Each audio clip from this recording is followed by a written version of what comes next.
My parents asked me to give up my house savings to support my sister because she is pregnant and cannot take responsibility for her own life. Story 1. So this is kinda long, but I need some outside opinions because my family is literally losing their minds at me right now. Okay, so I, 28-year-old male, have a younger sister, Qley, 26-year-old female. We used to be close when we were kids, but everything went sideways when I got into college. Qley has always been, how do I put this? Spoiled. My parents always favored her because she was the baby of the family and had a rough time in school. She was the golden child, and I was the one who was just expected to be independent and take care of myself. When I got into college, I worked part-time jobs to pay for my expenses while juggling a full-time course load. Meanwhile, Qley was getting handed new iPhones and vacations paid for by my parents every year. I didn't complain because, hey, that's just how it is sometimes.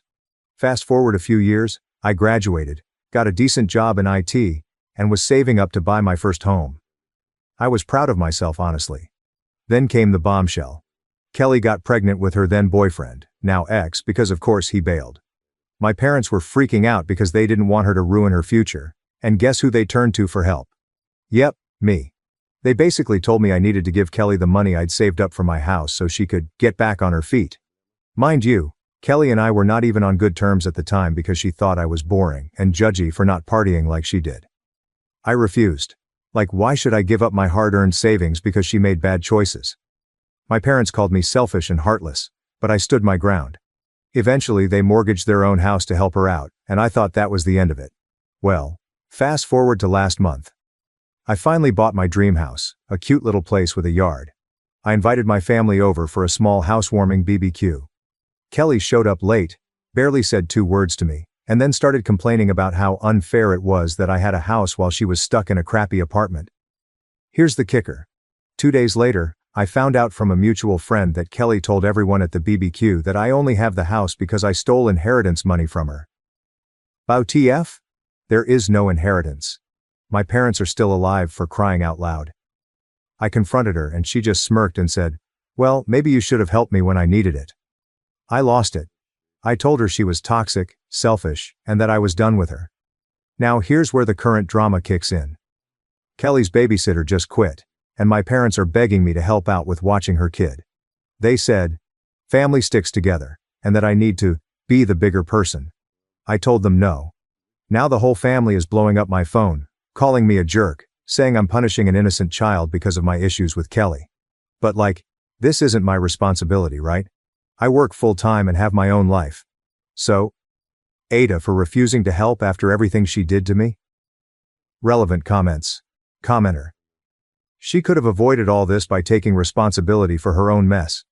You owe her nothing, especially after the garbage she pulled. Let your family whine, they can deal with her now, yes, NTA. Your sister is selfish and manipulative. It's not your responsibility to take care of her child. Exactly. Actions have consequences, and it's not OP's job to clean up after her bad decisions. Funny how family sticks together always seems to mean you sacrifice while everyone else gets a free pass. I agree with you 100%. Your family can whine all they want, but at the end of the day, you don't owe her anything after what she did. If she's been causing drama, let the family deal with it. You've done enough. Exactly. I'd have responded to every MSG with a bunch of laughing emojis to drive the point home, but I'm kinda petty. Wait till Qley eats into their retirement funds, and they come begging OP for help. I lived that.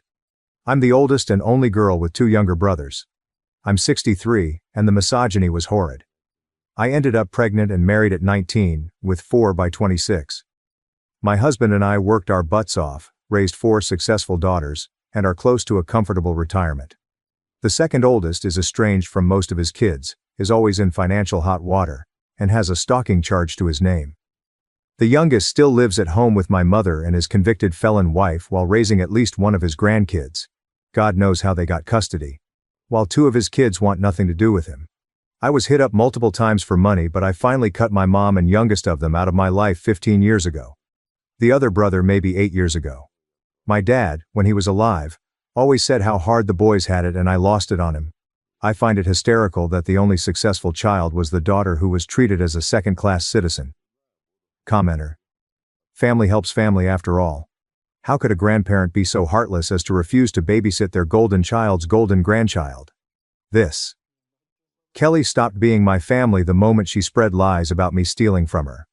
While Qley is incredibly spoiled and entitled, Qley is also an adult, and Qley is capable and should figure out her own life, including how to properly care for her child. And Mom, Dad, if you do not want to be stuck raising your grandchild, it's high time you stop enabling her poor choices. If Qley cannot appropriately care for her child, it's time for baby daddy to step up. Absolutely, NTA. You're responsible for your actions. These are not your actions. NTA. Qley is the one who needs to learn responsibility and how to take care of her own child.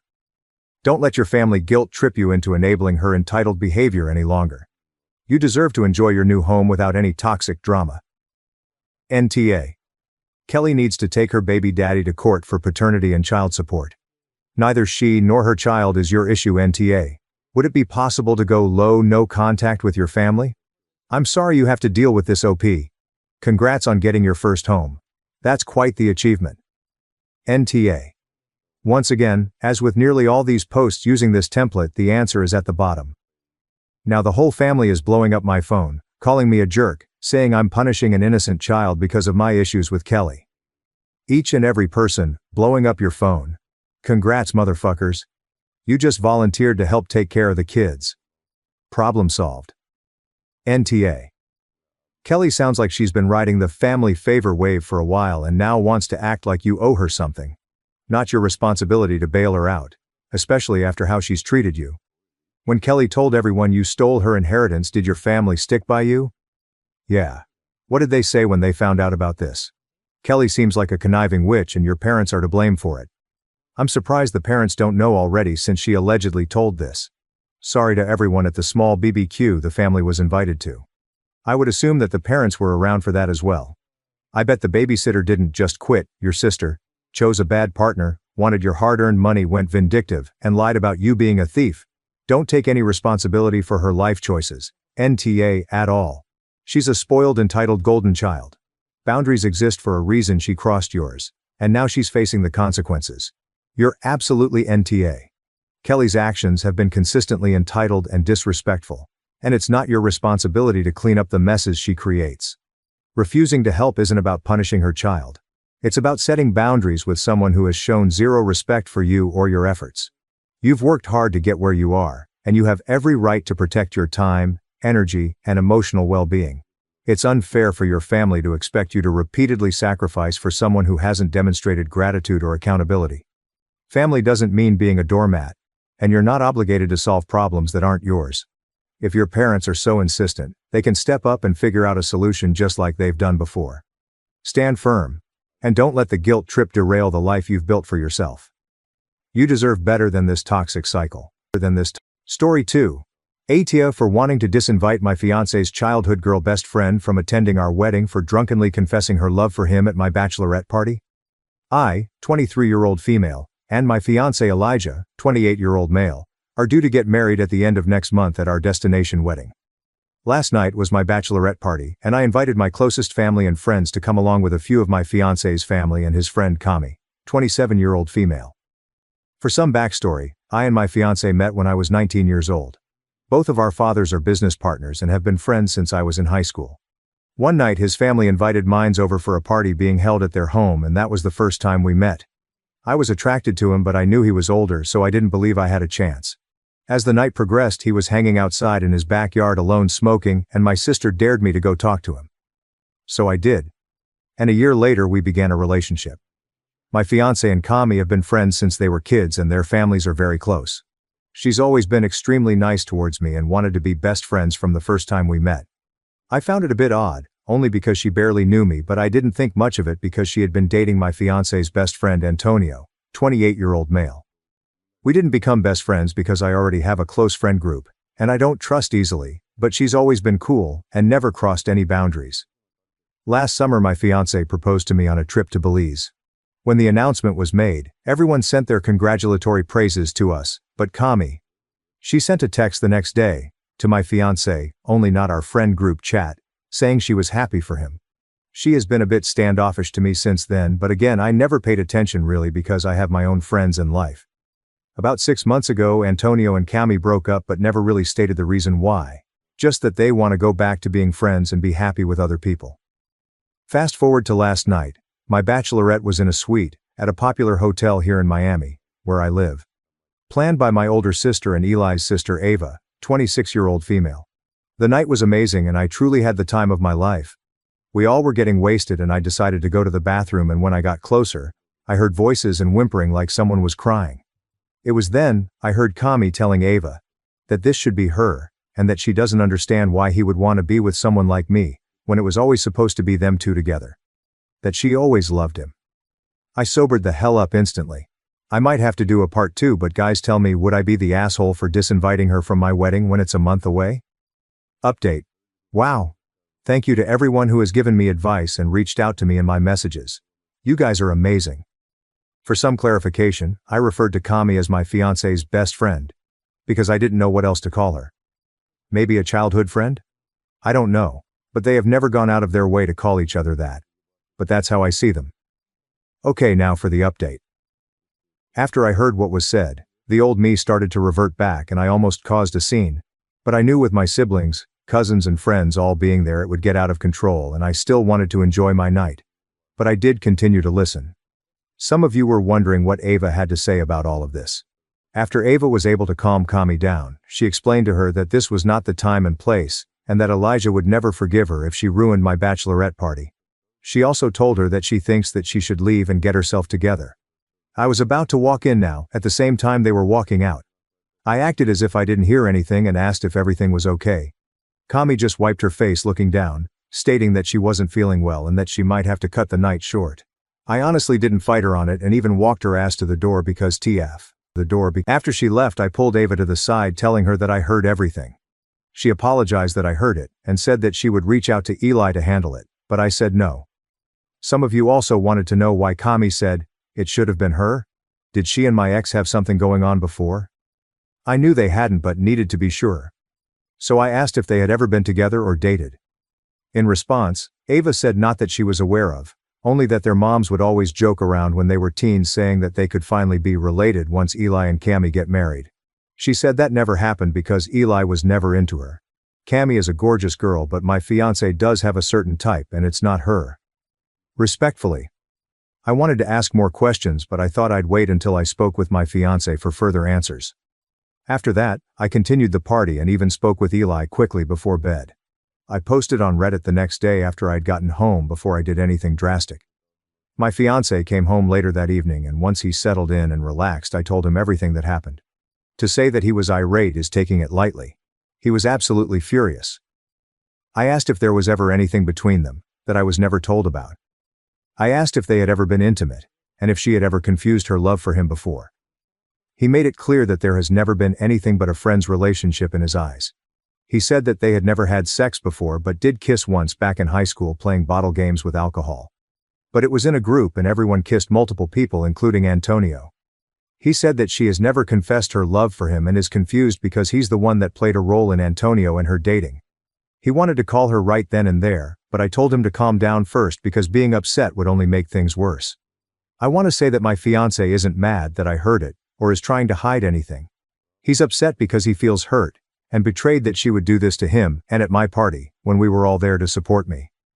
My fiancé can get really protective of me at times. He doesn't like to hear anything negative. I did express to him that I feel uncomfortable with her going to our wedding now.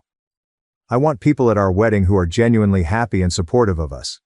Tonight, he texted her saying that he needed to speak with her. She replied saying she would let him know when she's home. So we will see how tonight's conversation goes. He also invited Antonio over for dinner, and will speak to him about what's going on, because things feel off. A lot of you were also questioning hers and Antonio relationship, and if she used him to make Eli jealous. So we will all be present when the conversation does happen, to see what she has to say for herself. Since Thanksgiving is in a few days, I will update you guys on how the conversation goes, and if anything new comes to light. Just give me some time to get through this holiday. Also, I have a wedding dress fitting tomorrow. I'm so excited. I might make a collage and show you guys my reference photos. XOXO happy holidays. Relevant comments. Commenter. Whatever happens, don't let it happen, and just be careful that this friend situation hurts the most beautiful moment of your life. You and your fiancé came from a long journey to get to this point, so enjoy and don't let her steal this from you. OP. Haha.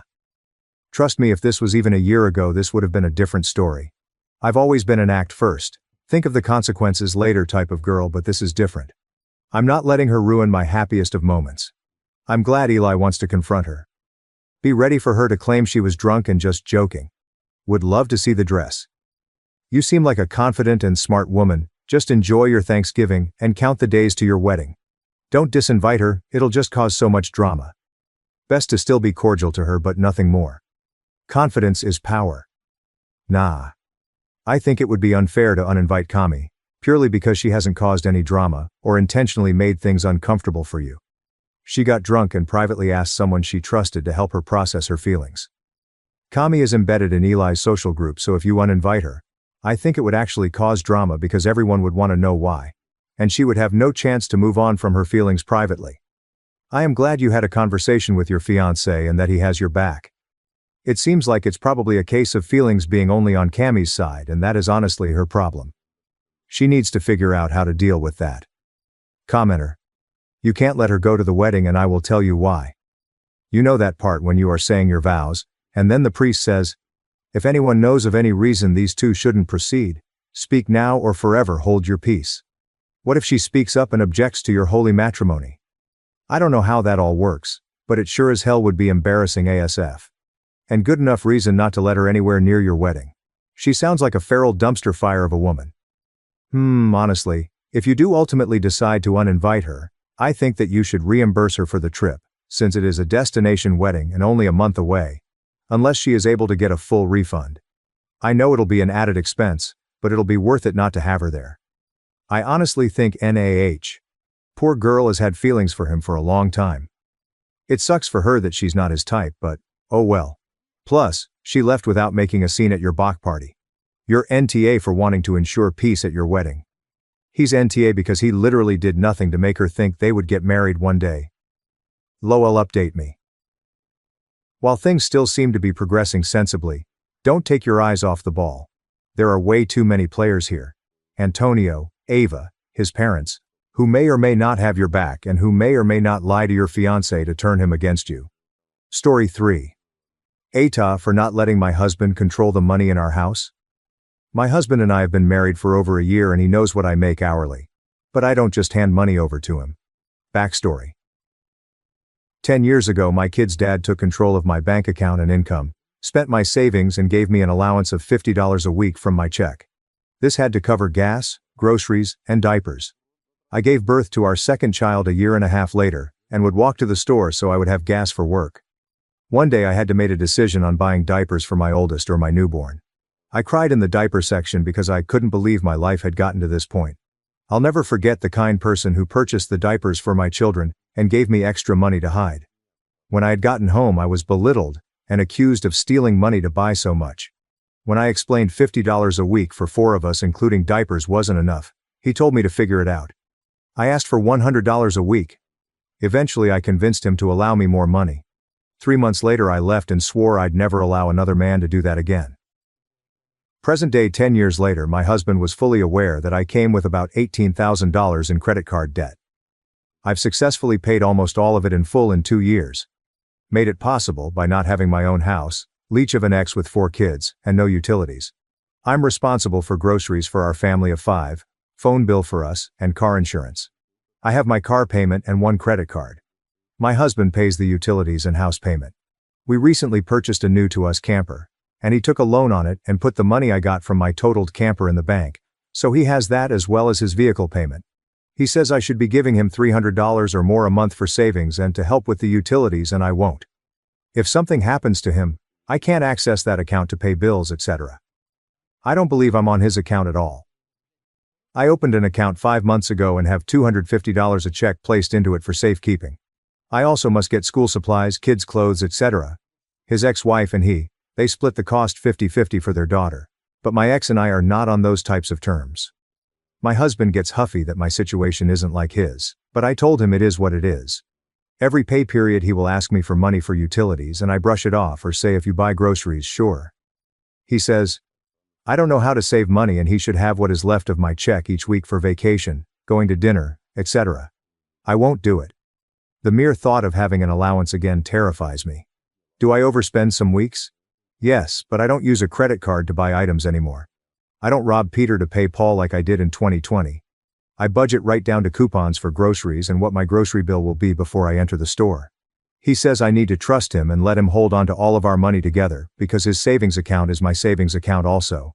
I just can't bring myself to do this unless I can have full access to the account as well.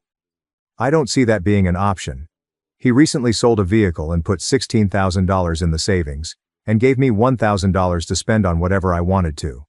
So I put $200 in the bank, bought my kids each one Christmas gift early, at a friend's house so I don't hand it over now that we're on sale, and I paid $200 a piece per item. Ordered myself new glasses, $275, and contacts, $150. I wanted a hoodie for $20, and he said I gave you money, did you spend it already? I said kind of, he knew what I did with it. And he said he wasn't buying the hoodie because I'm irresponsible with money. And he should have never given me the $1,000, and asked for receipts on everything I bought. He knew I went to the eye doctor. He knew how much I paid, and he knew about the gifts I got now because I saved more than I spent on the Christmas gifts. He's been very pushy about just holding all the money that his friends are beginning to make comments about it. Telling me I need to pay when we go out for drinks, telling me I need to pull that debit card out and pay the tab. I probably have $10,000 in the bank. I leave the tip. I don't drink when we go out aside from water. Occasionally we'll have a sipper, but I won't risk a DUI. I tip because the bartenders are usually really good making sure my water is full all the time, and I never go without it. So I take care of them. Ada for not letting my husband have control of all the money? Edit. I want to be clear, the debt I acquired and had when we moved in together was from a past relationship, taking a huge pay cut, and COVID. During COVID, it killed my income. I hardly worked and was continuing looking for work while homeschooling both my kids. I robbed Peter to pay Paul, and my ex-boyfriend who lived with me didn't want to help with anything, and was a huge financial burden. I had to get that reeled in. Edit 2. Our incomes are similar currently. In January, I was put up for a promotion, and once my training is complete, my monthly income will be 1.5 more than his current monthly income. My current income base off his base pay, and not OT yearly, is about $6,000 a year difference annually, and can go up to $20,000 with OT. Edit 3. His bills amount to roughly $700 a month. House is $400, leaving $300 openly for gas, water, electric. Mine car insurance, $250 a month. It just changed again because he sold a vehicle and bought a different one. Last month, it was $337. Phone a little over $264.03 includes internet, groceries, which range weekly from $200 to $400 a week depending on produce, meat purchasing, etc. Which is a big reason why I haven't been helping with household bills. I also pay for all streaming services, which can be ridiculous too. Update. I took some of your suggestions previously, asked him to go to marriage counseling and he declined, because he didn't have any issues in our marriage except me. Suggested a joint bank account for bills and bills alone, and we have separate accounts for our savings. This argument was pretty much the end of our marriage for me. I opened my own savings account at a different bank than I currently banked through. I didn't have a debit card, and if I needed to pull money out, I had to physically go to the bank. I picked up side cleaning jobs for spending money so I wouldn't really touch either account I had. We went to a sporting event with our children. I have 2, he has 1 from previous relationships. After the event, the kids wanted fast food, which was okay by me. It was late and I didn't want to cook. He asked me when we won the lottery and I told him I didn't feel like cooking so it was fine, and handed him $20. 3 days later, I went to work. Apparently he had other decisions with that came the money in his account that he wanted me to put money into. I came home to the ugliest damn car in our driveway. He wasn't home, he was at the bar. So when he pulled into the driveway, I pretended to be sleeping so I wouldn't blow up that night on him. Since he had been drinking for 5 hours, I knew it wasn't the best idea anyway. He was mad at me when I woke up in the morning because I didn't say goodnight to him and was asleep by the time he got home. He said I don't have to worry because he was going to take a loan out on the car to put the money back in his savings account. The same thing he did with the camper when I gave him money for it. Had I actually given him money to put in the savings account, it wasn't our money, it was his money. Financial decisions were his and his alone apparently. I started looking for an apartment when I got to work, and within 3 hours I was signing paperwork and getting a cashier's check for a security deposit. I told him the day before I was moving that I was leaving, and he asked me how I could do this without talking to him. I said, well, you bought a car without talking to me first, so I got an apartment without your permission. Filed for divorce on my birthday. I've been called a gold digger, accused of having an affair and being blamed for his financial problems he is currently in. The camper I practically paid for, and he decided to get a loan on it to have money in his savings account. He doesn't want any more and said, I have to pay for the cost of the loan to get it out from under him when I don't see why I should have to. Since I gave him cash, I don't have a trail on what it was for when I gave him the money, nor did he ever put it in the bank after I gave it to him. So if I want the camper, I don't really have a choice but to do it. He's asked for cash for the camper, and I literally laughed out loud at him and said, I did that once already and I'm not doing it again and having to pay additional anymore. He calls me asking me for the truth, and if I was really cheating on him, and that caused for me to leave because I wasn't watering his garden. I told him marriages end for others things, and not just affairs. And told him to seek therapy, because he has a lot of unresolved issues from his previous marriages, if he assumes I cheated on him. I'm getting a divorce. After the divorce I'll be looking to purchase my own home, and having absolutely no contact with him. My children and I are thriving already in our little apartment, and I'm managing my money very well. He wanted someone to depend on him and need him. That just wasn't me. Relevant comments. Commenter, you're killing it. This is awesome and congratulations. If I could I would upvote your post 1,000,000 times. I'm so proud of you. He thought he had you locked in, and he was definitely planning to put you on an allowance, but you had his number and you showed him. If you're in the States, I encourage you to look into Habitat for Humanity in your state. They have homebuyer programs for first-time homeowners. Best of luck. He was definitely planning to put you on an allowance. An allowance, hey. He would have been buying the food when he was hungry. Not paying any bills, buying useless crap. And when they're on the verge of eviction, screaming at wife to fix this. How are you a gold digger in this situation? That doesn't make any sense, lol. NTA, your ex is a leech who thinks the world revolves around him. He took out a loan on a camper to put money back into his savings account. What kind of moron does that? He must be thicker than two planks nailed together. My husband, now ex-husband, had me put money into his personal account so we wouldn't get overdraft charges. I was so young and stupid. Buying a camper in cash, and then taking out a loan to get the money back is probably one of the dumbest ideas I've heard. Then to do it again for a car? OP. Right, it never made sense to me at all. Commenter. First, I'm so proud of you, OP. Having watched my mom growing up, I know being a woman is one of the hardest jobs in the world. You deserve a home for you and your kids and happiness. When the time is right and if you want, I hope you find a partner in life that uplifts and supports you. Oh, it wasn't that he wanted someone to depend on him. He wanted someone to fund his lifestyle. That's why he was nickel and diming you. But financing cars and campers after you already gave him cash. He's big mad that he's financially stupid and doesn't have your money to fall back on. Good for you. Men just want to leech off women. My poor mum has just had to start all over again at the age of 64, and all my dad misses is having control over her money and having to pay his bills all by himself and do all his own housework. Women these days are literally better off alone. Men just want bang maids. I am so proud of you. I would be so proud to call you my mother. Your kids have a great role model. As a man, I cannot imagine being so involved in a woman's finances. Maybe because I'm too lazy or uninterested. But why bother? Unless you share finances, why are you worried about the other person's spending? It's all a matter of control and patriarchal masculinity. You are so strong and tough, OP. I wish you nothing but the best. You didn't just marry him. You became his financial babysitter. And you're thriving now? Good for you. Sounds like he's the one who needs help. He wanted someone to depend on him and need him. He wanted someone to believe that, while he exploited them. Excellent update. Good for you. I legitimately can't understand people that want their partner to be dependent on them in this manner. Like, it's so much nicer to feel confident that your partner can take care of themselves.